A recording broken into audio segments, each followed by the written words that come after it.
Fala pessoal, beleza? Boa tarde, Luciano aqui. Vamos para o nosso recap do dia de hoje, dia 24. Mini índice, né, contexto, ideias e movimentação do preço, tá? Então, gráfico diário, né, pessoal? Bom gap de alta, né, no dia de hoje, mas né, que não teve boa continuidade. Deu alvos ali do M60, né? O semanal, né, só trazendo aqui de maneira bem breve aqui, está como doji, né? Doji seria a ideia de pausa. A continuidade, né, uma quarta barra aqui rompendo o fechamento anterior, vira a ideia, né, de que o mercado pode estar nos levando para um micro canal de baixa, né, e aí ele reiniciaria, né, esse ciclo aqui, que até o presente momento ainda é a ideia, né, de um ciclo de alta. Tá? Então, gráfico diário, as médias, né, ainda estão, né, ganhando um melhor alinhamento.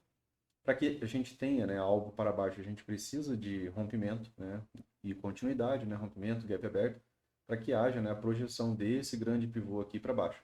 Sem rompimento, né, o mercado ainda pode apresentar mais lateralidade para essa região.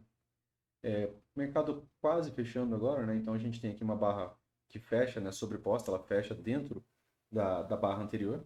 Então fica, né, também a possibilidade para as extremidades dessa barra aqui, né, dar continuidade na ideia de lateralidade. E aí a gente vem aqui para o M60. No M60, né, o que que a gente tinha conversado, né, no fechamento de ontem, né, que havia esse primeiro alvo aqui, tá? Por quê? Porque ele já tinha, né, rompimento, ele já tinha gap aberto, tá? Então aqui, né, a gente já tinha gap aberto e tinha inclusive algumas barras de continuidade. O problema, né, é que ele já abriu, né, dando esse primeiro alvo, né, a barra 1 do dia praticamente já abre, né, e já fecha, né, toda essa movimentação. Aqui ele chegou até a flipar, né, a região de gap. Aqui é o começo, tá, do canal, que é onde teve a primeira correção, né, dentro daquela ideia, né, de spike in channel. Aqui a gente tem, né, um bom impulso, certo? Aqui a gente tem impulso. E aí aqui a gente tem a nossa H1, que é a primeira, né, correção que teve pós esse microcanal. Então aqui seria exatamente o começo do canal. O Eds, né, normalmente nos levam, né, a testar o topo do canal. Não chegou, né, a testar essa região. Aqui a gente tem, né, a ideia da wedge, a gente tem o ponto de inflexão renovado, e aí ainda fica a ideia, né, de uma perna 2 de alta. Porém vai ficando cada vez mais difícil, né, pessoal? Já que aqui agora, né, o mercado começa, né, a apresentar de novo, né, quatro barras ali sem nenhum tipo de correção. Então a primeira correção aqui pode, né, ser vista como um H1 e pode ainda ser vendida para ter continuidade. Aqui a gente tem esse gap que está aberto, né, que seria uma região de possibilidade de pressão compradora, e tem esse outro gap aqui, né, que inclusive tem um espaço sem negociação. Então tem essas duas regiões de gap aqui. Quanto à projeção para baixo, né, aqui não ficou nenhum pivô claro, né, por exemplo, para movimentação de queda. Então seria interessante fazer isso daqui ainda, né, por não haver, né, um pivô claro, a gente está aqui em cima dos 50%. Aqui, né, praticamente no final da barra, né, que deixou o nosso gap, a gente tem aqui o 61.8. E aqui a gente também tem uma região de POC. Então, são os dois últimos níveis de suporte aqui para essa movimentação, para caso, né, ela vá desenvolver, né, mais uma perna de alta. O que a gente havia conversado? Né, que a gente estava numa tendência, e aí o mercado chega aqui e faz, né, o gap de média dos 60 minutos. Gap de média, a gente já conversou também que ele não é um setup imediatista, né, ele não tem obrigação de acontecer o gap de média, ele vai gerar um grande impulso de baixa. Então essa movimentação ela pode ser vista ainda como gap de média. Só que o que é interessante a observar a partir daqui é que agora está, né, tá tendo a participação dos comprados. Né? Até o momento antes, a gente tinha aqui, né, só, né, os vendidos atuando. Então eu tinha aqui, ó, clara tendência, eu tenho gap de média, eu tenho participação dos comprados. Quando há participação dos comprados pela primeira vez, agora a gente pode pensar nessa movimentação como lateralidade.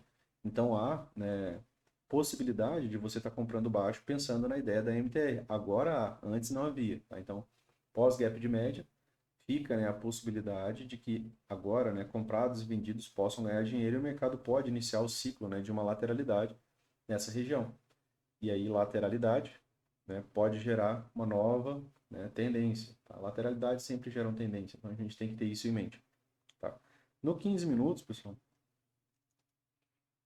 ali, né, a barra 1, né, aqui a gente tinha deixado, né, um, um modo rompimento, né, ali na... A gente havia conversado hoje pela manhã com os assinantes, é que o mercado havia fechado no modo rompimento. Esse modo rompimento aqui, né, é o que o Brooks fala melhor. Por quê? Porque ele é a cunha, né, se afunilando. Então ela tem o estreitamento do preço, né, entrando em um modo rompimento. Normalmente isso daqui, quando ele rompe, ele dispara para um dos lados. A questão é que ele disparou, né, pagando, né, aquele primeiro alvo e também, né, era esse grande topo duplo ali dos 60 minutos, tá? E aí ali, nos 60 minutos, como vocês viram, ele estava bem afastado das médias, ficava bem complexo para ele romper e ter ampla continuidade, né? O que ele poderia fazer era ficar lateral até as médias chegar ao preço e ele ter continuidade. Não foi, né, o que tivemos. No 15 minutos, a gente tinha bastante setups aqui de compra, né? Só que eles foram, né, suprimidos ali pelo microcanal de baixa, tá? Então, aqui a gente tinha tendência, certo? A gente tinha aqui, ó, 23, 24, 29, 30 barras, né, acima da média móvel de 20. Então, o primeiro teste aqui na 20, ele seria, né, um 2HM, tá? Então, já que havia mais de 24 barras usando a mesma lógica dos 5 minutos. E aí, né, abaixo da média móvel de 20, quando a gente tem os dois primeiros candles, né, aqui abaixo da média móvel de 20, a gente tem aqui um potencial gap de média, que seria um setup de compra. Porém, ele também veio, né, pós um microcanal. E microcanal, ele reinicia o ciclo, tá? Então aqui eu tenho uma barra rompendo, outra barra rompendo, outra barra rompendo, outra barra rompendo. A gente está falando de 15 minutos. Então eu tenho aqui um excelente microcanal. O que é isso daqui? Uma H1. Essa H1 ainda foi vendida, né? Inicia uma lateralidade. Aqui eu tenho uma H2, né, que ainda foi vendida. E aqui eu tenho uma H3. Seria a melhor possibilidade, né, para ter uma retomada dos comprados. O que faltou aqui? Faltou aqui uma quarta barra, né, que era para essa movimentação aqui, né, ser um novo microcanal de alta. Aí ele poderia reiniciar esse ciclo, certo? E aí sair daquela estrutura, né, que a gente fala aqui, impulso, né? E aí aqui tivemos uma correção em forma de lateralidade e esse impulso aqui de baixa, né, esse forte impulso de baixa, ele migra de microcanal para canal estreito de baixa. Então, se é um canal estreito de baixa, né, o meu limite de barras de alta acaba sendo essas três aqui. Tá? Então, a quarta barra seria barra de decisão e aqui mudaria alguma coisa. Ela não muda, né? Ela acaba sendo, né, uma excelente, né, barra de reversão, uma 2BR forte, fechando abaixo da mínima, né, até deixou uma possibilidade de gatilho aqui. Posteriormente, aqui ele rompeu, né? Ele gera esse rompimento, né, confirmado aqui com gap. Aqui tinha, né, o primeiro alvo desse pequeno rompimento, tá? Alvos aqui, né, pessoal, acima. Primeiro rompimento do dia, né? Acho que convém já colocar nos 5 minutos para a gente dar uma olhada por lá. Primeiro rompimento, né, de pivô que a gente teve interessante, né, aqui foi esse, né, rompimento e gap. Tá? Eu tenho rompimento, eu tenho barra de continuidade, ó, e aí eu tenho gap aberto aqui. Então, a partir do momento que eu tenho gap aberto, eu posso trabalhar projeção de alvo. Então, aqui eu tenho o primeiro, aqui eu tenho o segundo, né, e aí ele pagou um terceiro aqui, né, na parte da tarde ali. Posteriormente a esse rompimento, né, tem esse outro rompimento, né, que eu tenho um grande pivô, tá? E aí esse aqui ele pagou, né, apenas o primeiro alvo aqui na parte da tarde, tá? Segundo alvo, né, tem alguns ticks de pontos ali. Então aqui dentro da movimentação da manhã, ele faz aqui um retorno, né, à média móvel de 20, ainda faz um impulso de alta, porém, quando ele faz esse retorno à média móvel de 20, né, ele renova a mínima, tá? Então aqui ele acaba renovando o mínimo, né, deixando fundo mais baixo, então ele poderia falhar em renovar a máxima, né, que era a máxima prévia.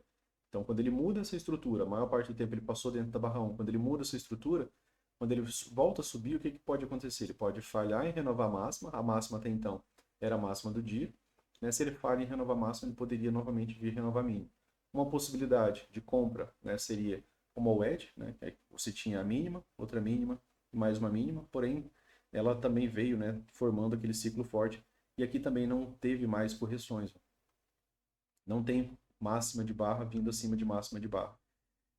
Teve algumas barras positivas, né, mas os comprados não conseguiam nem mesmo, né, fazer uma nova máxima, tá, na máxima anterior. Então aí o mercado acabou ganhando impulso de baixa, né, e dando, né, confirmando esse rompimento aqui, né, levando a projeção desses alvos, tá? Então primeiro, segundo alvo aqui nessa região, terceiro aqui, né, conforme a gente havia apontado. Aqui, né, lateralidade, tá?